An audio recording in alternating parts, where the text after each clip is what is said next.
Hi friends, हमने हमारी last class में परसेंटेज के बारे में देखा था। उसमें हमने देखा था किस तरीके से परसेंटेज वाले क्वेश्चंस को सोल्व करते हैं और वहाँ पे हमने कुछ परसेंटेज भी देखे थे ताकि उससे हम डायरेक्ट क्वेश्चन सोल्व कर सकते हैं। अब हम यहाँ पे क्वेश्चन देखते हैं। हमने क्वेश्चन आज हिंदी और इंग्लिश दोनों में लिखे हुए हैं। लिखा हुआ है A is 33 1/3% less than B and B is 14 2/7% less than C. If C equal to 105 then A equal to what. A B से, हिंदी में लिखा है ए बी से 33 से ही 1/3% कम है तथा बी सी से 14 2/7% कम है। यदि C equal to 105 then A equal to क्या। अब हमें इस क्वेश्चन को सोल्व करने के लिए सबसे पहले इनकी वैल्यूज़ पता होनी चाहिए कि इनको हम डायरेक्ट क्या लिख सकते हैं। अगर हम इनको सोल्व करेंगे तो इससे हमारा क्वेश्चन थोड़ा टफ हो सकता है। अब हम यहाँ पे लिखते हैं A B C, A B and C. अब हम यहाँ पे c की वैल्यू हमें दी हुई है 105। अब हम 105 नहीं लिख के यहाँ पे c को डायरेक्ट लिख देते हैं x। अब यहाँ की पर हम x की वैल्यू बाद में पुटअप कर देंगे 105। तो हमने यहाँ पे लिख दिया c की वैल्यू x सॉरी। अब दिया हुआ है b is 14 2/7 less then c दिया हुआ है। तो यहाँ पर 14 2/7 को हम परसेंटेज लिखा हुआ है तो हम इसको डायरेक्ट लिख सकते हैं 1/7। ये हमने लास्ट वाली क्लास में हमारा देख लिया था। तो हम लिखते हैं 1/7, तो इसको वापस x मान के, तो यानी कि x/7 हो जाएगा हमारी वैल्यू। तो अब ये c से लेस देन है तो x माइनस x/7 इसको हम लिख देंगे। अब लिखा हुआ है a is 33 1/3% less then b, यानी कि ये वाली जो वैल्यू है ये ए में आएगी, बट कितना 33 1/3% लेस। 33 1/3% को हम डायरेक्ट लिखेंगे 1/3। हमने लास्ट वाली क्लास में देखा ही था 399 100/3 इंटू परसेंटेज लगा हुआ है तो 1/100, तो इससे हमारा डायरेक्ट 1/3 होता है। तो इससे हम ये डायरेक्ट वैल्यू याद रखेंगे। तो हम इसको लिखेंगे x/3। अब ये बोल रहा है कि जो ये वाली x/3 जो है ये कम है x माइनस x/7 से, तो हम लिख सकते हैं x minus x/7 minus x/3। अब हम इनको सोल्व कर लेते हैं एक बार डायरेक्ट ही। इसमें से 7x माइनस x तो 6x/7 आ जाएगा।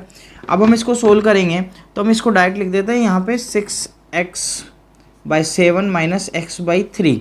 जब हम इसको सोल्व करेंगे तो 21 इसका एलसीएम आ जाएगा। यहाँ पे 3 18x minus 7x equal to 11x/21। तो यहाँ पे जो हमारी वैल्यू आएगी 11x/21। अब हमें यहाँ से क्वेश्चन सोल्व कर लेते हैं। हमसे पूछा है कि then a equal to what. तो यहाँ पे हमें x की वैल्यू दी हुई है 105। अब a है 11x/21, तो 11x/21 की हमें यहाँ से वैल्यू फाइंड आउट करनी है। तो value found 105/x into 11x/21 x cancel out 21 से 5 टाइम्स, तो 11 इंटू 5 इक्वल टू 55। ये हमारा इसका ए का आंसर होगा। तो यहाँ पे से a equal to 50। A person saves 68% of his monthly income of his, वो मतलब मंथली इनकम का जो है 68% सेव करता है। इफ़ हिज मंथली एक्सपेंडिचर, जो एक्सपेंडिचर दिया हुआ है वो 12,800 रुपीज़ दिया हुआ है। Find the monthly income. Hindi में लिखा हुआ है एक व्यक्ति अपनी मासिक आय का 68% बचत करता है। उसका मासिक खर्च दिया हुआ है 12,800 रुपये, तो उसकी मंथली इनकम मतलब मासिक आय पूछ रहा है। तो हम इसको सोल्व करने के लिए हमें दिया हुआ उसकी सेविंग्स दी हुई है यहाँ पे 68%। ओके, अब 68% अगर उसकी सेविंग्स है तो उसका जो एक्सपेंडिचर आएगा वो आएगा हमारे पास 32%। इनकम होती है हमारे पास टोटल 100। अब उसने उसकी में से सेविंग कर ली 68%, तो जो हमारा एक्सपेंडिचर आएगा तो माइनस होएगा, तो ये आ जाएगा हमारा 32%। इस तरीके से हमारा एक्सपेंडिचर आएगा। एक्सपेंडिचर आ गया हमारा 32%। तो वो बोल रहा है कि उसका मासिक खर्च 12,800, यानी कि 32% की वैल्यू दी हुई है हमें 12,800 रुपये। ये दिया हुआ है। अब हमसे पूछ रहा है वो इनकम। अब हमने जो इनकम थी उसकी वो मानी है 100% टोटल में, यहाँ पे लेके दिखा था हमने 100% टोटल में लिया था। अब तो हमें एक्सपेंडिचर दिया हुआ है 32% का, तो 32% की वैल्यू हमारे पास 12,800 रुपये। अब वो पूछ रहा है find the monthly income, find the monthly income. अब मंथली इनकम निकालने के लिए मंथली इनकम है हमारी 100%, 12/32 इंटू 100। अब ये इससे जा रहा है 4 टाइम्स, तो इसकी वैल्यू आ जाएगी हमारे पास 14,000 रुपीज़। तो ये हो गया उसका इनकम, वो भी कौन सी, मंथली। उसकी मंथली इनकम आएगी 40,000 रुपीज़। तो ये क्वेश्चन को हम इस तरीके से देखते हैं। इससे हमारा सेविंग्स ले लिया हमने डायरेक्ट 68%, क्योंकि यहाँ पे दिया हुआ है हमें जो उसकी सेविंग्स है वो है हमारे पास 68%। तो 68% जब हमारी सेविंग्स है तो उसका ये एक्सपेंडिचर जो आएगा, जो एक्सपेंडिचर आएगा 32 आएगा, क्योंकि जो सेविंग्स दी हुई है वो इनकम हमने ली है, यहाँ पे पुटअप की 100। तो इनकम जब हमारी 100 होगी तो उसमें से उसने 68% उसने सेव किया है। तो उसके बाद में जो उसका एक्सपेंडिचर हुआ वो 32, और एक्सपेंडिचर की वैल्यू हमें दी हुई है 12,800। तो उससे हम उसको सोल्व कर लेंगे। यहाँ पे हमें क्वेश्चन दिया हुआ है Anil expenses 30% on his food, 30% उसका फूड पे खर्च होता है, क्लोथिंग 10% क्लोथिंग पे, एंड 25% ऑन एंटरटेनमेंट पे। His monthly income if he saves 1400 per month, मतलब लिखा हुआ है अनिल अपनी आय का 30% भोजन पर, 10% वस्त्र पर, 25% मनोरंजन पर खर्च करने के बाद में जो उसका सेविंग होता है वो 1400 रुपये होता है। तो उसकी मासिक आय ज्ञात कीजिए। तो उसकी जो मंथली इनकम है वो हमें निकालना है। तो हम उसकी मंथली इनकम है, यहाँ पे हम लिख लेते हैं मंथली इनकम 100 रुपीज़, या हम 100% उसकी यहाँ पे मान लेते हैं। ये ले ली हमने वैल्यू मंथली इनकम की। हमें दिया हुआ है 30% तो है उसका फूड पे, 10% है उसका हमारा क्लॉथ पे, एंड 25% है हमारा एंटरटेनमेंट पे। तो जब हम इसको टोटल करते हैं तो उसका आता है 65% उसने टोटल खर्च कर दिया, यानी कि जो उसका एक्सपेंसेस जो आएगा एक्सपेंसेस जो आएगा 65%। अब 65% ये आ गया तो हम इससे सेविंग निकाल सकते हैं। तो सेविंग होता है हमारा इनकम माइनस एक्सपेंसेस।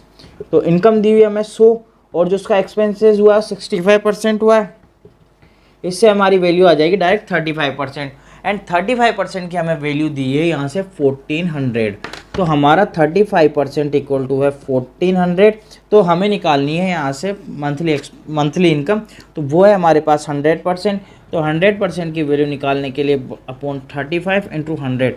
अब इसको कट आउट कर लेते हैं, 7 से कर लेते हैं, ये 200 टाइम्स 5 टाइम्स 5 से 40 टाइम्स। तो इसकी जो वैल्यू आएगी वो आएगी 4,000 रुपीज़। जो इसका जो मंथली इनकम होगी वो होगी 4,000 रुपीज़। यहाँ पे क्वेश्चन लिखा हुआ है a man pays 20% of his salary for house rent, he pays 25% on the education of his children from the rest money, okay, then he expenses 10% on other expenditures from the rest salary. If he saves 10,500 from his salary, find out total salary. Hindi में लिखा है एक व्यक्ति अपने मासिक आय का 20% के मकान किराए पर देता है, शेष वेतन जो है उसका 25% अपने बच्चों की शिक्षा पर खर्च करता है। शेष वेतन का 10% वह अन्य मदों पर खर्च करने के बाद में उसके पास 10,500 रुपये शेष बचते हैं। मासिक वेतन ज्ञात करो। हमें यहाँ पर लिखा हुआ है कि जो 20% है वो तो उसके हाउस रेंट पे खर्च करता है सैलरी का। देन इसके बाद में यहाँ पे लिखा हुआ है रेस्ट मनी, जो 20% खर्च हुआ उसके बाद में जो मनी बचती है उसका 25% वो एजुकेशन पे खर्च करता है, ओके। देन वहाँ पे वापस लिखा हुआ रेस्ट सैलरी, यानी कि जो 20% देन 25% उसके बाद में जो बचता है उस सैलरी का 10% वो उसका एक्सपेंडिचर होता है अन्य पे, अदर्स पे। देन उसके बाद में जो बचता है उसके बाद 10,500 रुपीज़ की उसके पास सेविंग्स होती है। तो पूछ रहा है फाइंड आउट टोटल सैलरी। तो हम यहाँ पे लिखते हैं जो उसकी टोटल सैलरी है, टोटल सैलरी वो है हमारे पास 100%। लिखा हुआ है 20%, तो यहाँ पे 100, तो ये जो आएगा यहाँ पे 20% ऑफ 100, तो यहाँ पे जो 20% यहाँ लिख लेते हैं हम, house rent 20%, education 25%, other expenses 10%। इसको हम डायरेक्ट प्लस नहीं कर सकते। अगर हम इसको डायरेक्ट निकालेंगे तो यहाँ, क्योंकि यहाँ पे हमें लिखा हुआ रेस्ट सैलरी, मतलब जो उसके बाद में जो सैलरी बचती है उसका, तो यहाँ पे 20% ऑफ 100 है फर्स्ट में, तो यहाँ पे हमें बच जाती है 80%, क्योंकि 20/100 इंटू 100 का 20%, तो इससे आता है हमारा 20। तो जो ये बोल रहा है कि जो हमारी सैलरी है वो 20 रुपये है। ओके, तो 20 रुपये जो सैलरी है, तो 100 में से 20 जाएगा तो 80, तो जो रिमेन जो रहेगा हमारे पास वो बचेगा रिमेन 80%। 80% हमारे पास रिमेन बच गया। उसके बाद में यहाँ पे लिखा हुआ है then he expenses 10% other expenditure, 25% education पे भी लिखा हुआ है। तो 80%, जो 80 दिया हुआ है, तो 25% ऑफ 80, तो 25/100 इंटू 80, तो 4 टाइम्स, तो इसका भी 20 टाइम्स, तो यहाँ पे हमारा है 20, तो 20 इसका था, 20 इसका था, अब 80 माइनस 20 करेंगे तो हमारे पास 60, ये बचेगा हमारे पास रिमेन 60 रह गया।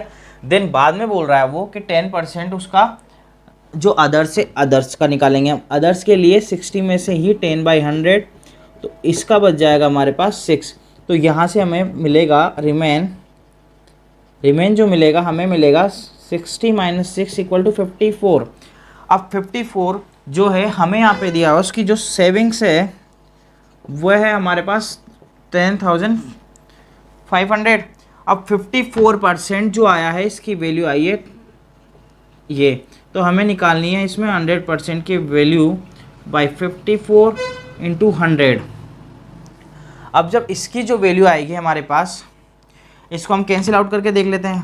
275250 275250। अब इसको हम एक बार कैंसिल आउट करके देख लेते हैं। 3 से 9 1750, 9 से कैंसिल आउट करते हैं, 8 बचा, तो ये कैंसिल आउट नहीं हो रहा हमारा, तो ये आएगा हमारा 17 इंटू 100/9। इसको जब हम सोल्व करते हैं, जब हम इसको सोल्व करेंगे तो सोल्व करने के बाद जो हमारे पास वैल्यू आएगी 19444 पॉइंट समथिंग 44 आती जाएगी। तो ये इस तरीके से हमारा जो इसकी नेट वर्थ वैल्यू होगी, टोटल सैलरी रहेगी 19,444 पॉइंट समथिंग। अगर हम इस क्वेश्चन को इस तरीके से, हमारा थोड़ा लेंदी हो रहा है, इसको हम शॉर्ट में भी करना चाहते हैं कि हमारा क्वेश्चन थोड़ा जल्दी सोल्व हो जाए, तो हम इस क्वेश्चन को जल्दी सोल्व करने के लिए यहाँ पे देखते हैं कि हमें वैल्यू दी हुई है 100% में से उसने बोला है कि 20% सैलरी हाउस रेंट पे जाती है। जब 20% सैलरी हाउस रेंट पे जाती है तो उसकी वहाँ पे बचती है हमारे पास, ये यहाँ पे 100 लिखा हुआ है, 100 में से 20% उसकी जाती है HR पे, हाउस रेंट यानी कि, तो यहाँ से हमें 80 मिलता है। अब 80 के बाद में वो बोला 25% ऑन द एजुकेशंस, जो इसकी 25% है वो जाती है ईडू पे, तो एजुकेशन पे जाती है, तो 80 इंटू 25/100, तो 25/100 जो होगा मतलब 25% ऑफ 80, तो इसका मतलब हमें मिलता है कि 1/4, तो 25% ऑफ 80, तो हम इसको डायरेक्ट 1/4 लिखेंगे तो 20 आ जाएगा यहाँ से हमें। जब हमें यहाँ से 20 मिलता है तो हमें 80 माइनस 20 करेंगे डायरेक्ट, तो 80 माइनस 20 करते ही हमें वैल्यू मिलेगी यहाँ पे 60। देन दिया हुआ है 10%, यहाँ पे 10% हमें दिया है अदर्स पे। जब 10% अदर्स पे है तो यहाँ पे हमें मिलेगा ओनली 6 मिलते हैं, हमें यहाँ पे मिल जाती है इसकी रिमेनिंग वैल्यू 54, और 54% हमारी होगी सेविंग्स, ये होगी हमारी सेविंग्स। तो 54% की हमें डायरेक्ट यहाँ से वैल्यू दी है 10,500, तो इससे हम 100% की वैल्यू निकाल लेंगे डायरेक्ट, 54 इंटू 100, और हमने अभी निकाली थी 19,444.44। इस तरीके से हम इस क्वेश्चन को सोल्व करते हैं, इससे हमारा जल्दी हो जाता है आराम से इसको सोल्व करने के लिए। In an election, a candidate who gets 56% of the vote is elected by a majority of 72 100 votes, what is the total number of voters enrol on the voter list. एक चुनाव में 2 उम्मीदवार थे, एक उम्मीदवार ने कुल मतों का 56% मत प्राप्त किया तथा वह 7200 मतों से जीत गया।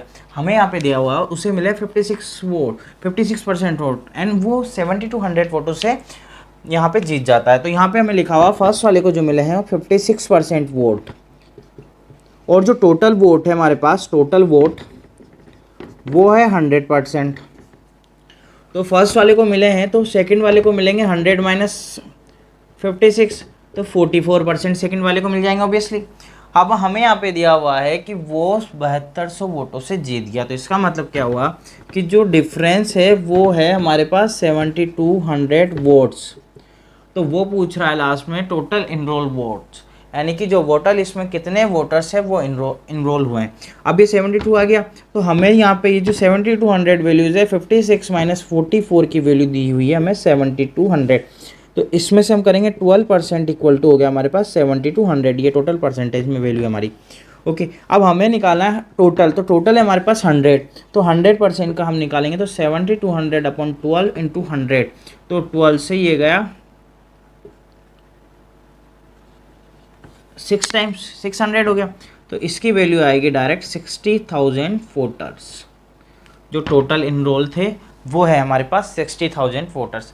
तो हमें यहाँ पे क्वेश्चन दिया हुआ है, a fruit seller had some orange, he sells 30% orange and still has 140 mangoes, यानी कि उस, और लास्ट में पूछा ओरिजिनली ही हैड, यानी कि उसके पास जो टोटल फ्रूट्स है, टोटल फ्रूट्स जो है वो है 100%। ओके, अब इसमें से दिया 30% ऑरेंज, तो जो उसके पास ऑरेंज होगी वो होगी हमारे पास 30%। जब हमारे पास ऑरेंज होगी तो 30% के बाद में जो ये बोल रहा है 140 है हमारे पास मैंगो, तो हमारे पास जो रिमेनिंग होगा 100 माइनस 30 इक्वल टू यानी कि 70%, तो ये होगा हमारा मैंगोज। अब यहाँ पे 70% की हमें वैल्यू दी हुई है 140, तो इससे हम डायरेक्ट जो हमारे पास टोटल फ्रूट्स है 100% उसकी वैल्यू निकाल सकते हैं। तो 140 अपॉन 70 इंटू 100, तो इससे कैंसिल आउट 20 टाइम्स, 2 टाइम्स 70 140 70 से 2 टाइम कैंसिल आउट, तो इससे हमारा जो वैल्यूज़ आएगी वो टोटल फ्रूट्स जो होंगे हमारे पास वो होंगे 200।